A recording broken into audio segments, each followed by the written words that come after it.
Welcome to Toyota Time with Timmy the Toolman and Sean. Today what we're going to show you is how you can replace a pinion seal on one of your third members. Now the reason why you would be wanting to replace this seal is you have an obvious leak.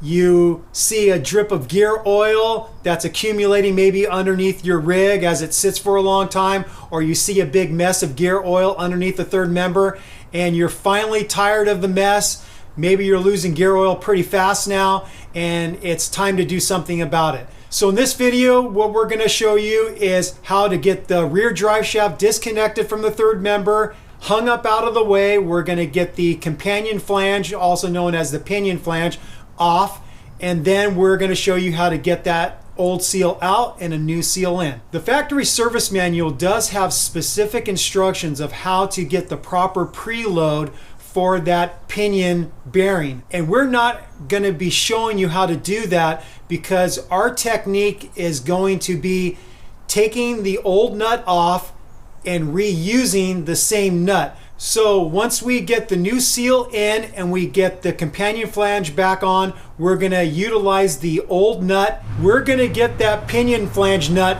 back in the same position, and the way we'll know how to do that is that nut is staked. There's a groove in the shaft on the third member and the nut is staked in there. So when we get the nut back in and we get it back in that same spot where the nut was previously staked, we'll know we'll have the nut in the same position and basically at the same preload it was at before we took it apart. So that's going to be our technique to get the preload back in the same spot. With all that said, let me show you what the seal looks like we're going to replace. And here's the one and only part we need for this job. It is the pinion oil seal. There's the part number right there, and this is the seal. It's got this little protrusion doohickey, just the way it's made, and then there's the backside. So here you have your third member, and here you have your pinion flange that's attached to the rear drive shaft. So we're gonna break free the rear drive shaft, hang it up out of the way, and then we can work on getting this pinion flange off the third member. The bolt and the nut are 14 millimeter. I'm gonna see if I can zip them off with my Dewalt gun. Ooh, it worked. Looks like the old gun is up to the task this time. No dice. Well, that one was tighter. Let's see if we can get this other one on this other side. No dice. Okay, we're gonna have to do it the hard way. We're gonna go to a long 14 millimeter box end wrench and then a short 14 millimeter open end wrench on the back to hold the nut steady. Let's see how this works. Yeah, that worked. Okay, that one's loose. Let's go to this one over here. Okay, that one's loose. We're kind of cheating and we're trying not to have to jack up the vehicle so we can turn the drive shaft. So let's see if we can get this upper one without having to do that. I think it's gonna work. Yeah, we're able to get them all. The question is, will we be able to torque them all like that? Probably not. Now that they're broken free, the Dewalt gun could zip them off the rest of the way.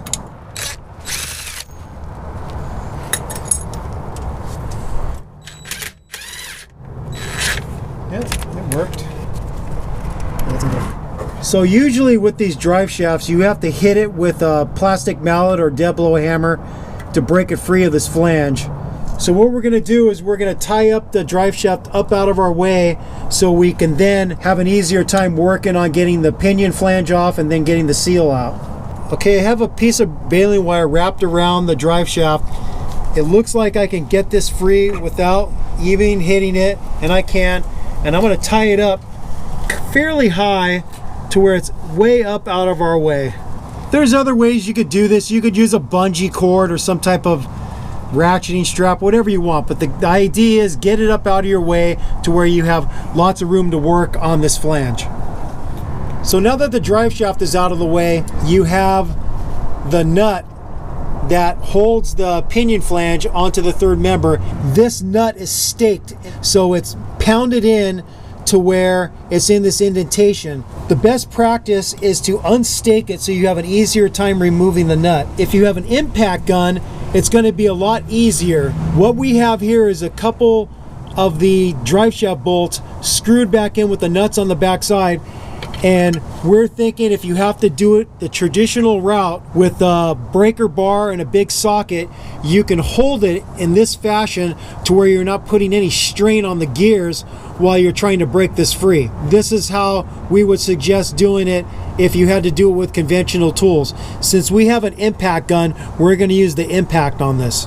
So like I said, we don't have the rear end jacked up, and I was starting to realize that the position of the indentation where the nut is staked was pointing up. And when we get done with this job and we have to put the nut back on, we want to have the pinion flange in a position to where I can restake it. So we let the rig roll back a little bit to where now I can restake it with a punch and a hammer a lot easier. So you have choices. You can lift up the rear end and not do what we're doing, but we're, like I said, being a little lazy. We don't want to have to jack it up and get it on jack stands because this is a pretty simple job and you don't really need to lift it up per se. So now what I'm going to use to unstake this nut is I just have this screwdriver. It has different sides to it, and I'm going to use this small flathead. This thing fits into the staked area pretty nicely, and I could pound it in, thus forcing out the indentation of the nut. So I'm going to grab my ball peen hammer and I'm going to strike it and push this thing back a little bit. Okay, that's unstaked it pretty far. I'm going to hit it from this edge now and see if I can get it out a little more. That's pretty well unstaked. It's pretty much outside the threads now, so I think we could spin this off no problem. So it ends up, I don't own the right size impact socket for this application.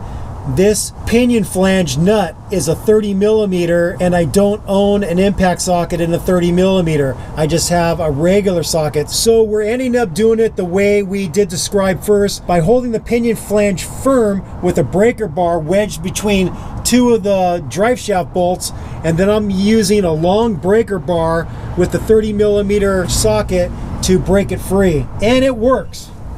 We're able to loosen it. And then now that it's loose, we could transition to a regular ratchet and spin it off the rest of the way. Okay, it's pretty much loose.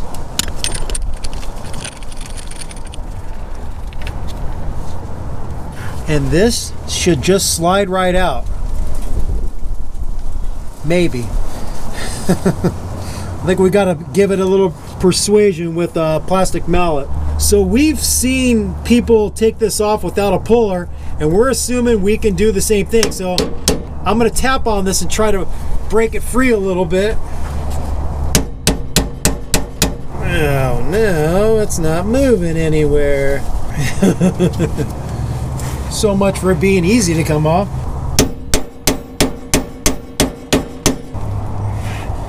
That thing ain't moving anywhere. So we found that this flange doesn't just want to slide off. How the guy we watched a video of doing the same job got it off just with his hands, he must have gorilla strength. Also, we referenced the factory service manual, and they show using a puller to get it off. This puller came from an OTC kit. I'll put a link in the video description to it, but you can rent pullers like this from auto parts stores like O'Reilly's and AutoZone and whoever else that has a free tool rental program. So what we have is two of the arms are going through the flange holes that the driveshaft bolts to, and then they're attached to this T-bar, and then the rod of the T-bar is pushing up against this part of the differential, and it's gonna draw this thing off, hopefully. Fingers crossed. Yeah, it's already moving. Looks like it's pretty loose now, yep. And there it is. Here's our pinion flange, and then this right here, it's kind of hard to differentiate it, but it's kind of rusty colored. That's the seal, and this is part of the seal right here, this lip. This is the seal we're going to be replacing that we suspect that's leaking. So it's always good to note how the original seal has been installed. And this one, it looks like it's just a little bit inboard from the face of the differential housing, the third member housing. It looks like there's a little taper that this thing is equal to. So we just have to make note of that and knock it in the same amount. So now we're gonna get the seal out. You might have in your tool repertoire maybe something where you could get in there and hook the sides like a slide hammer puller, but we know that the OTC slide hammer puller we have, the arms are too thick to fit in between the shaft of the third member and the sides of the seal. So what we're going to use is a standard type of hooked seal puller. This one's unique because you could change the position. So depending on whether you want to use the longer hook side or the shorter hook side, you can remove this pin. You see it's got a knurled end, and you could switch it and then plug in the pin again and use it in a different fashion. So I guess that's just to give you a little bit more flexibility with this tool. So I think the short hook is going to do it fine for us. So we're going to come in, we're going to hook behind the seal, and then we're going to try to pop it out. The key is you don't want to go in too far and score the inside part of the housing. You just want to go in far enough to hook the seal. I can actually see where the point of the tool is starting to dimple out the seal. So let's see if I can pull down and pull this thing out. There it is. And we got a little bit of a mess, but we're going to survive. We didn't drain the differential because we are at a slant, so we almost got away without having to deal with it. So just a little bit's dripping out, which is fine. So Sean and I have noticed that there is a little inside lip in here, and that's obviously to prevent you from driving the seal in too far. So it looks like we can't mess this up. The only thing we could possibly mess up is we deform the seal when we're getting it in, but we're not going to do that. We're going to be careful. This thing right here is an oil slinger, and behind that would be your pinion bearing. We're just going to lubricate this with a little bit of gear oil. Actually, I could just dab it in here, and then we're going to get our new seal in. So comparing, new one is right here, old one right here. Looks like it's the same one. Looks like it's the same height, same shape. Looks like we got the right part. Thank you, Stevens Creek Toyota. So we're gonna place this in, try to get it started square as possible. We're gonna just start driving this in with a brass drift. So to start, I'm gonna just use a kind of a medium-sized brass drift, and then because we found that the final seating is just a little bit inboard of this, I'm going to transition to a smaller one. And that didn't work.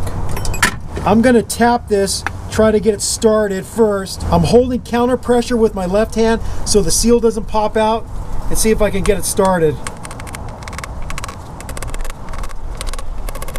Seems like it's starting pretty good. Let me transition to the brass drift now. I'm going to hit on opposing sides and get it started. Nope, didn't get it started enough. Let's try that again. I was finding it was really hard to get the seal started because I was tapping on one end and then the other side was flying out, even though I was holding counter pressure. So part of a press sleeve kit that we've used for many jobs that we filmed, this sleeve fits the outer diameter pretty nicely. Then we put the puck that goes over the top, and then we hit it and got it started to where now it's started pretty nicely in the third member. Now we're going to transition to a brass drift and knock it even with this housing. So it looks like it's a little high on this side. I'm going to hit this first, and I'm going to try to knock it in evenly going around.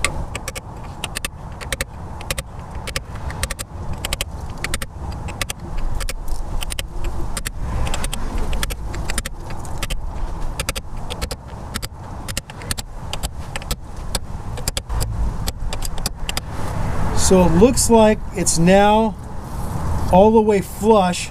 I'm going to transition to a smaller brass drift and see if we can knock it into where it hits that inner lip.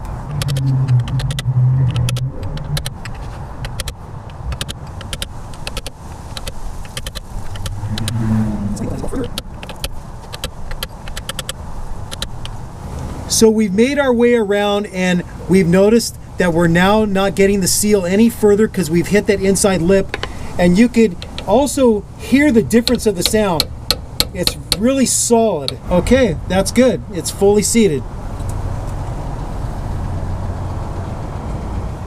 So taking a look at the pinion flange, also known as companion flange, you can see this little shiny mark, and that's what you call a witness mark. That's where the seal was riding on the flange. You might want to get your finger there and just feel, is there a definite indentation where you're thinking maybe this new seal is not going to seal very well? We can't detect anything. If there's any loss of metal, it's not detectable. So we think the new seal is going to get a good seal with this companion flange and there's going to be no leak. So we're going to slide this back on.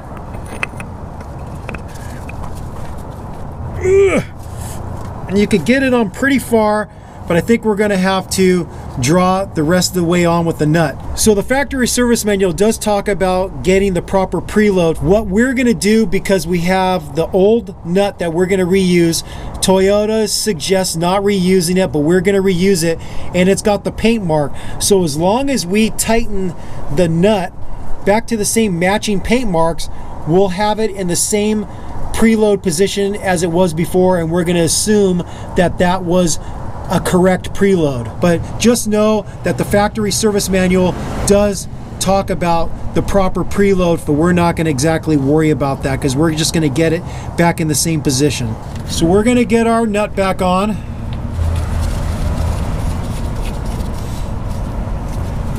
It's a little bit sticky. I'm going to have to get on there with the socket. So I'm just going to use my ratchet to tighten it up.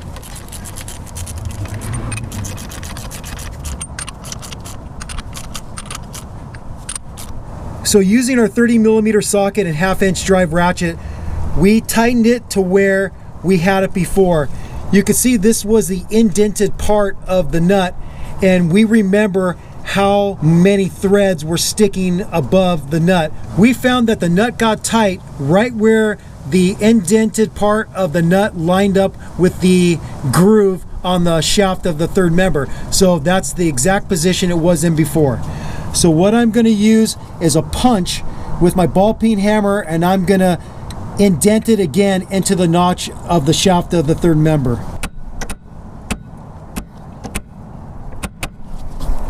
And that's indented enough, and the whole reason for staking the nut is so this nut can't loosen on its own. There's no way it could come loose with that section of the nut indented into the groove of the shaft. All right, we got the companion flange back on. We have the nut back in the same position it was originally, and now we're going to get our drive shaft reconnected. So we're going to untie it from up above and hopefully not drop it on our face, because that would be a bad thing. It might improve Sean's look, but I don't think it'll improve my looks. If you're following our lazy lead and didn't jack up the rear end, put your transmission in neutral with your parking brake set so your vehicle doesn't roll anywhere, and this way we can turn the drive shaft where we need to line up the bolts. So we're lining them up, coming in the front side with the bolt, then we're going to put a washer and a nut on the back side. There's one started, and we're going to do the same with the other four. We're just going to cinch them up snug with the Dewalt gun on the front side with the box end 14mm on the back side, and then we're going to grab our torque wrench and torque them to spec. So now we're going to torque these drive shaft bolts to spec. The spec is 54 foot-pounds. I'm going to use a long box end 14 on the back, and on the front I got my torque wrench. There it is. And we're going to do the same thing with the other three. You don't need to see it. So here's the page in the factory service manual that talks about getting the flange back on and getting the proper preload that we were talking about earlier. They actually say to torque that nut to 145 foot-pounds, but like we said, we chose just to get it back in the same position it was and restake the nut. But if you were following directly what the factory service manual said, you had a new flange, new nut, maybe you follow this and then you do this step right here where it says adjust the drive pinion preload, and it says preload starting at with a new bearing. It gives you the specs, and then this is the spec if you're not replacing the bearing, you're just doing like we did, replacing a seal or some other part but not replacing the bearing. It gives you these specs here. It goes on to the next page and says that if the preload is less than the specification, retighten the nut a little at a time with a torque of 13 newtons or 9 foot-pounds until the specified preload is reached. They give you a spec here, and they say if the maximum torque is exceeded while retightening the nut, replace the bearing spacer and repeat the preload procedure. Do not back off the pinion nut to reduce the preload. Recheck the ring gear backlash. Recheck the tooth contact between the ring gear, blah, blah, blah. So there it is there. All right, we're all done with this job. As you saw, not very complicated. It's a matter of disconnecting the rear drive shaft from the flange on the third member, hanging it up out of your way so you have room to work. You get that nut free, whether you do have the right size socket to use an impact gun or you use the technique that we showed you by putting a couple of the drive shaft bolts back into that companion flange, using some type of pry bar to hold it steady, and then using a conventional socket and breaker bar or maybe a long 1/2-inch ratchet to break that free. You might be lucky and you find that you're able to pull that companion flange off without using a puller, but if you run into the same situation like we did, you use some type of T-bar puller, whether you own one or you get one from a auto parts store that rents tools for free like O'Reilly's or AutoZone. You get that companion flange off, then you use some type of hooked seal puller. You pop out the old seal, you knock in the new seal, and then you get your companion flange back in, and then if you followed our lead, then you just get that companion flange nut back in the same position to get the preload where it was, and you're all good to go. When it comes to the instructions in the factory service manual in regards to setting the preload, it doesn't 100% make sense to me. I don't understand exactly how they're using the torque wrench to set that preload. This is something that experts like East Coast Gear Supply and the guy that Jordan used, he goes by Zook, Z-U-K. These guys work on third members all day and they know how to properly set that preload using the right tools, a torque wrench or a dial indicator. So if you do have knowledge on how to properly use the torque wrench based off what the factory service manual is showing with those specs, chime in and let us know. Another thing that you might have noticed when doing this job that we mentioned in the video is that the shaft of the companion flange that the seal rides on, you might have noticed that there's a slight indentation of the seal wearing a little bit of the metal away over time. If you find that that's the case, one thing you possibly could do is just purposely not drive the seal in as far, and what that will do for you is it will place the seal lip in a different spot on that shaft of the companion flange, and then it will get a better connection. If you find that even something like that doesn't work for you, you might just have to bite the bullet and go buy yourself another companion flange so you'll have a nice, perfect machine surface for that new seal to ride on. So you might find that you'll do this job, you're still leaking, and you have to get yourself a new companion flange to fix the problem. With all that said, we thank you for watching Toyota Time with Timmy the Toolman and Sean. We'll be back with more videos. Thank you for watching. Thank you for subscribing. If you have any questions or comments, do that below. Take care. Bye-bye. Sick mods. And happy wrenching, people. Peace out. Bye-bye.